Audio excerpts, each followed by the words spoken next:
Hola, hoy en Retrologando vamos a revisar una novela, segunda novela de una autora prodigiosa que está demostrando ser un referente en lo que se refiere a la renovación del género policíaco. En este caso, esta segunda novela, muy diferente a la primera, aunque con algunos elementos de conexión. Me refiero a Janice Hallett y en este caso su segunda novela, El Código Twyford.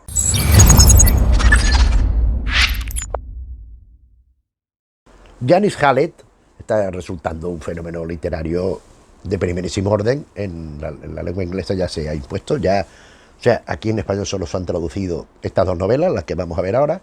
Una ya la comentamos, la primera ya la comentamos en su momento, pero después del Código Twyford hay otras dos que supongo que se traducirán rápidamente porque está siendo algo que, como digo, está resultando un fenómeno de masa hasta el punto de que al autor la han, pues digamos, bautizado así como la nueva Agatha Christie. Sobre todo, creo yo, en función de su primera novela, La Apelación, que ya comentamos aquí en el canal en su momento, donde pues gran parte de la historia transcurría a través de WhatsApps y de SMS, con algún correo electrónico también, algún email, con errores, con todas estas cosas, y que se resolvió un caso de apelación de, bueno, pues sobre una circunstancia que se había producido, con un grupo de teatro, con un crimen, etcétera, etcétera.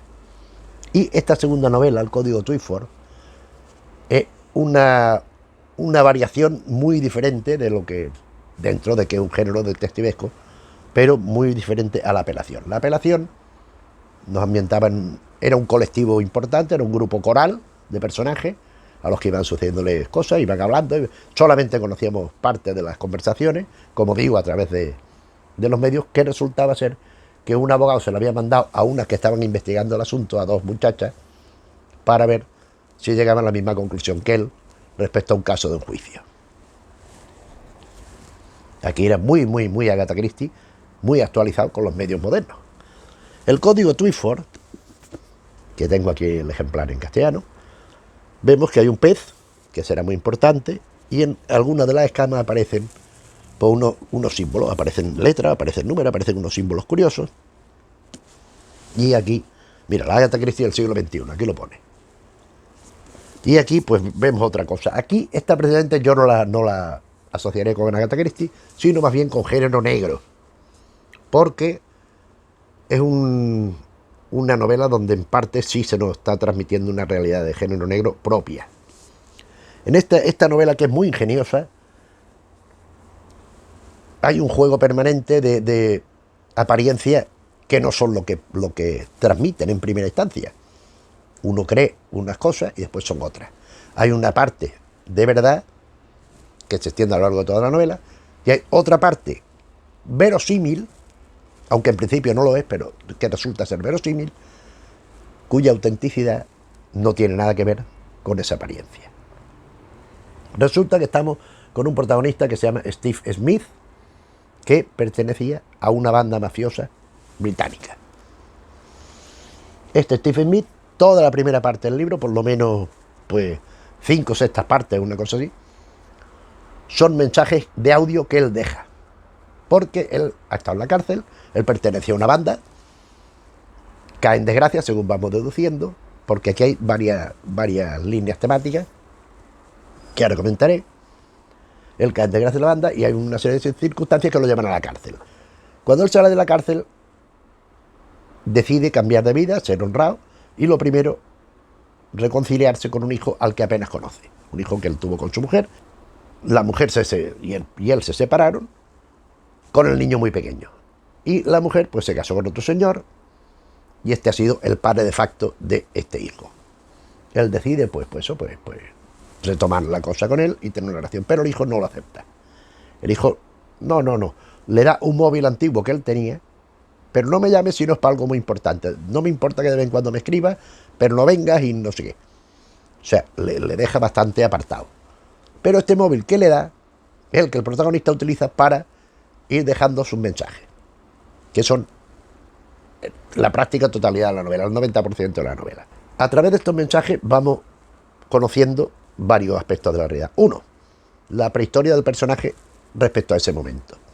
Él pertenece a una banda regida por un señor que fallece, una banda de primerísimo orden, y él es un hombre de confianza de esta banda. Desde niño, él en el colegio era muy mal estudiante, no le gustaba ir al colegio, casi no sabía leer y escribir, aunque había una profesora a la que volveremos que sí que lo estimulaba, y encuentra esta ocasión y se incorpora a la banda y está ahí toda su vida. Pero este hombre fallece y su hijo es el que toma las riendas de la banda. Hijo que a su vez tiene un hermano, son dos hermanos, pero uno es el que lleva pues la manija, el Andy, y John, que es el otro, pues siempre está drogado y siempre está medio para allá. En eso resulta que Andy tiene un hijo, Harry Jr. Harry era el padre, el patriarca, digamos. Y entonces ya toda la afinidad que tenía hacia este Steve Smith, alias Smithy, se va deslizando hacia el hijo, de forma que él cae en desgracia y se da cuenta.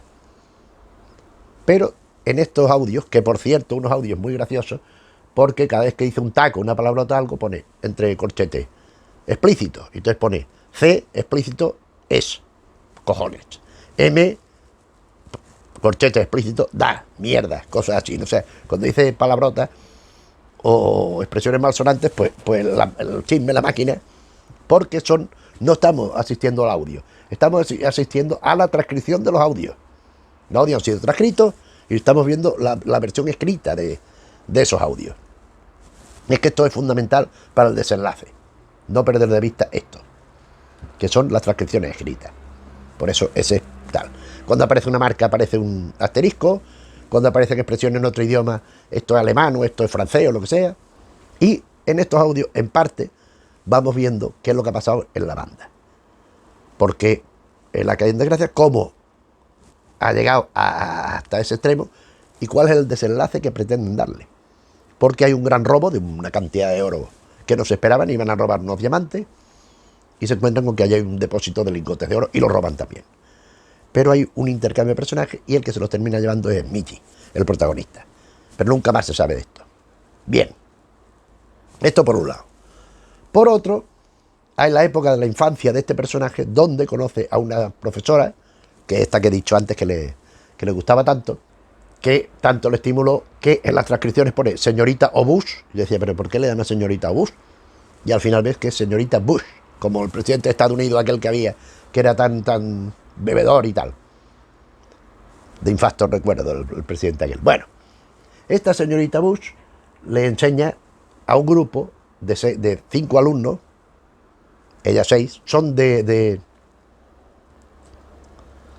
la clase de refuerzo, CR, porque son alumnos que van mal, que no estudian, que no aprenden y tal. 2 chicas y 3 chicos. Y ella les va estimulando para leer y tal. Y un día, Steve, el protagonista, va a ir al colegio y pasa un autobús verde por allí, en una zona donde no había ningún autobús verde. Él se mete dentro, se va arriba y encuentra un libro. Y se lo lleva. El niño era un niño necesitado. La madre, pues lo abandona, pues se va con otro porque el padre era un borracho y llevaba al niño, porque el niño tenía dotes para las matemáticas. Entonces lo llevaba con él a las partidas de dardo, el niño sumaba. Ay, mira, tienes que tirar al 5 y al 4 para sumar. Y tenía una visión matemática muy ágil. Pero surgida de la nada, o sea que tenía esa capacidad, no era algo cultivado. Y lo llevaba. Y el padre era siempre un borracho, siempre estaba de mal humor y tal. Y había un hermano, Colin, que era un dejado. Entonces era el que tenía que cuidar de su hermano pequeño, Steve, y no le hacía ni caso, lo que le hacía es que lo dejaba allí y ya está. Entonces este niño encuentra un referente, en cierta manera, en esta maestra. Y después en los gángsteres, donde encuentra a esa familia que no tenían su casa. Con los mafiosos estos, con los delincuentes estos.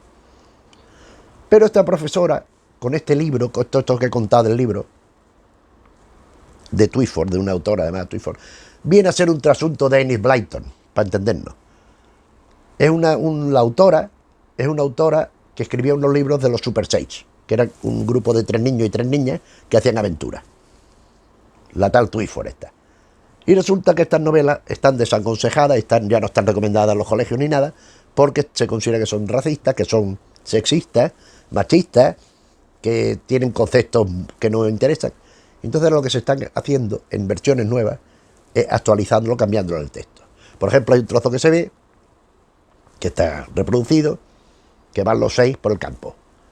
Los niños delante, el más mayor primero, el otro, y la última la niña más pequeña. Venga, que además se ha torcido un pie. Venga, date prisa que no llegamos tal igual.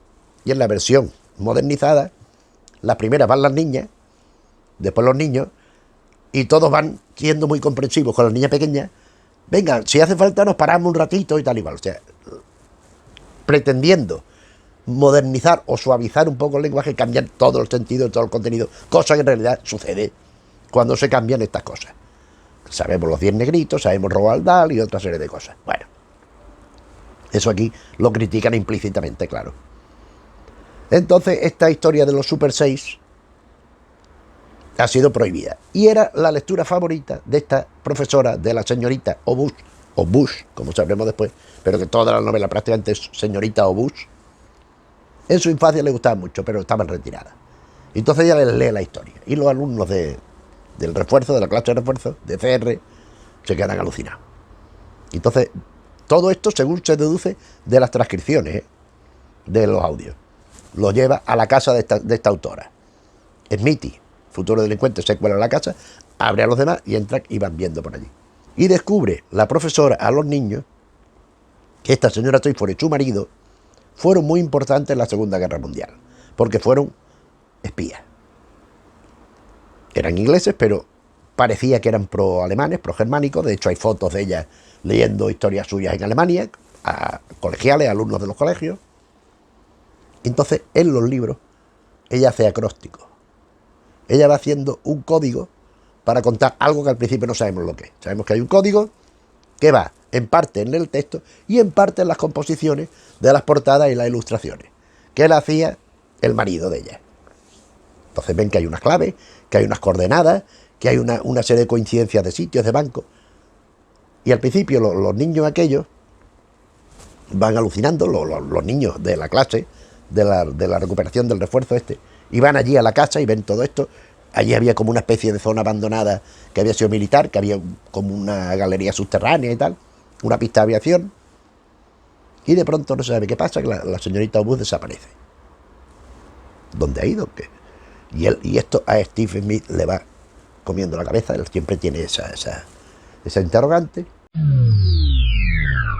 Y a partir de cierto momento retoma con los 4 amigos suyos, las 2 chicas, los 2 chicos, la búsqueda, la interpretación local. Primero identificación y después interpretación del código Twyford, que la autora iba poniendo en los libros que he comentado, y a ver primero a qué iba el código Twyford y después qué ha pasado con la señorita Obús. Ya adultos, pues vamos viendo las relaciones con uno con otro. Hay uno que es muy especialista en los ordenadores, muy friki, que tiene mucha información allí y tal y cual. Una que es de género no definido.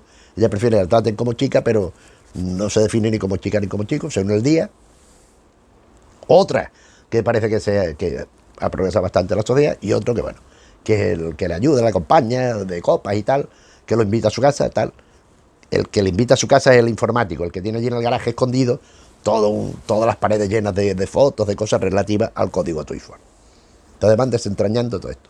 Pero, de forma paralela, él contacta con una tal Lucy, que es una bibliotecaria. Porque él en la cárcel, cuando sale, pues tiene que ir a un hostal de presos, tal. ¿Y qué hago? Pues me aburro, pues me voy a la biblioteca porque está aprendiendo a leer. Han venido allí en la cárcel unos muchachos, le han puesto como un puzzle con letras grandes para que fueran componiendo palabras, y él ha entendido lo que es leer y se ha dedicado a leer. Y en la cárcel ha leído libros como El Señor de las Moscas. Después habrá otros libros.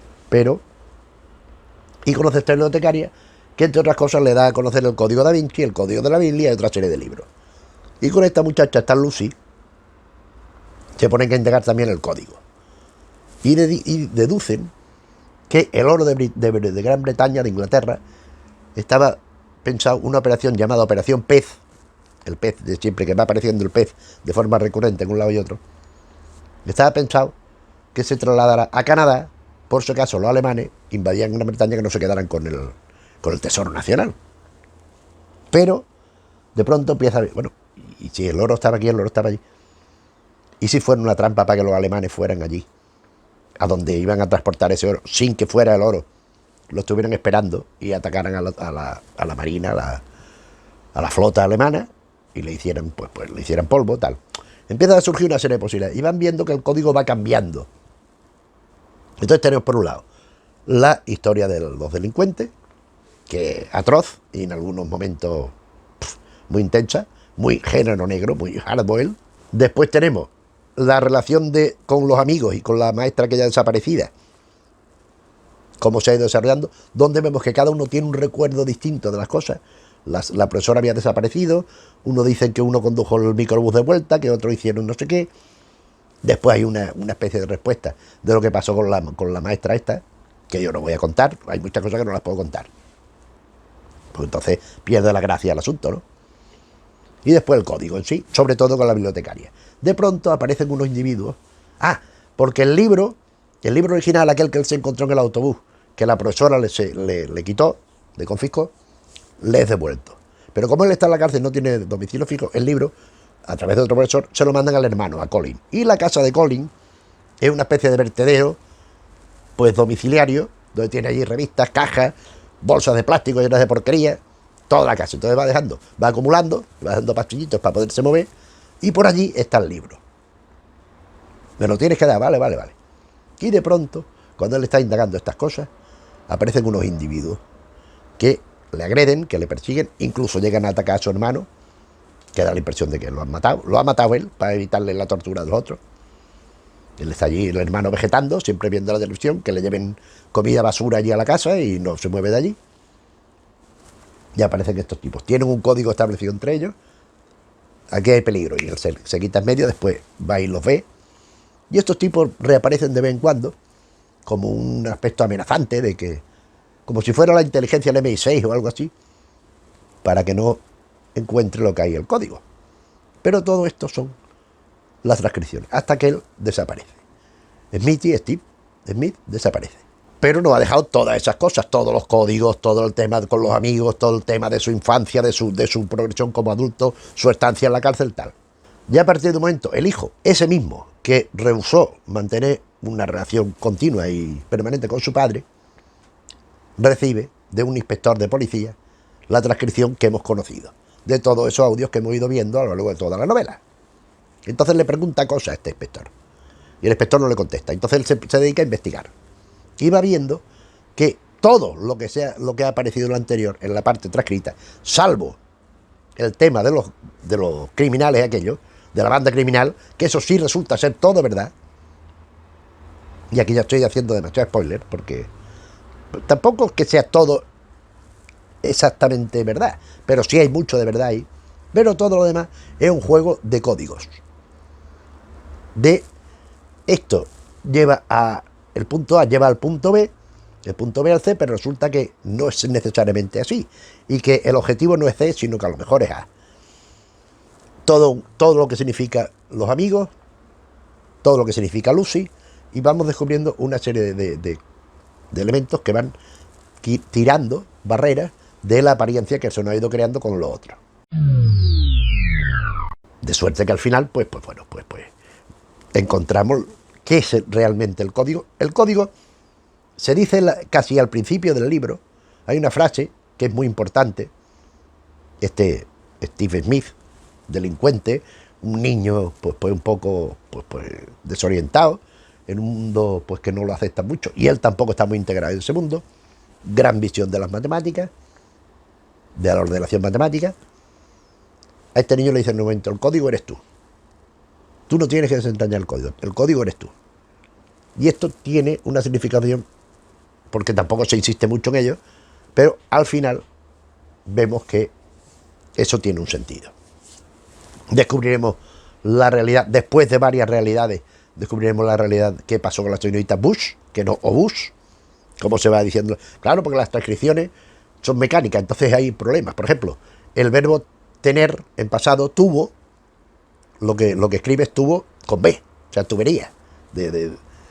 Hay ciertos elementos que hay errores tipográficos, queriendo, por esto mismo del mecanicismo del transcriptor ¿no? Como aquello del explícito y todo eso. Pero aparte están los contenidos. Entonces, vamos viendo cuánto hay de intencionadamente manipulado en esos audios, qué son esos personajes, esos amigos, esa Lucy, eso, el otro, el de la moto, para resolver lo que es. El hijo de Steve va intentando hablar con el inspector, con el inspector llega a una serie de conclusiones que no voy a decir. Ese inspector, que tiene un nombre que a su vez, como casi tantas cosas en el libro, es un anagrama, el nombre.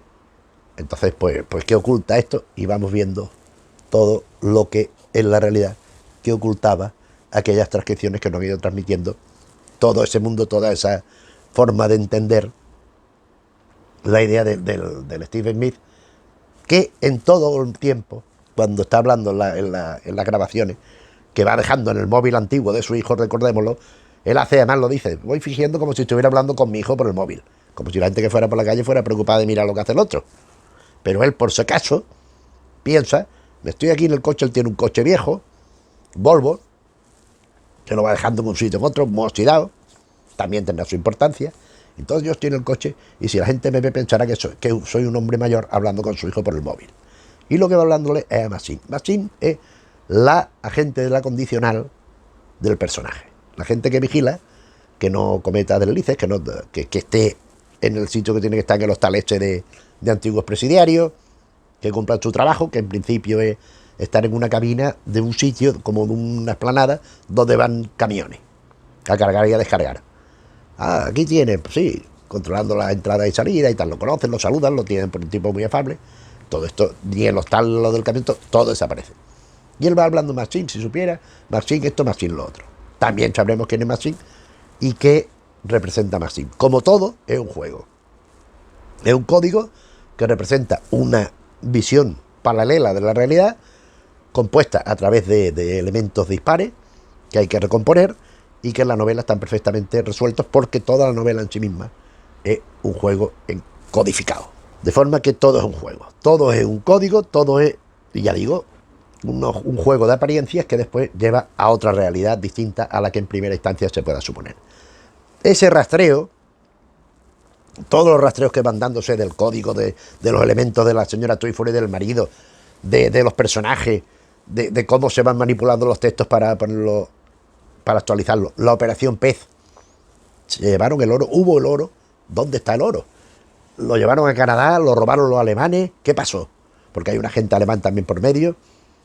Todo tiene explicación, todo al final se une en un desenlace pues brillante y distinto a lo que se suele leer. Por eso esta novelista, esta Janice Hallett, a mí me parece que está demostrando ser un talento original y muy valioso para los que nos gusta este género, del que yo soy un apasionado incondicional, claro.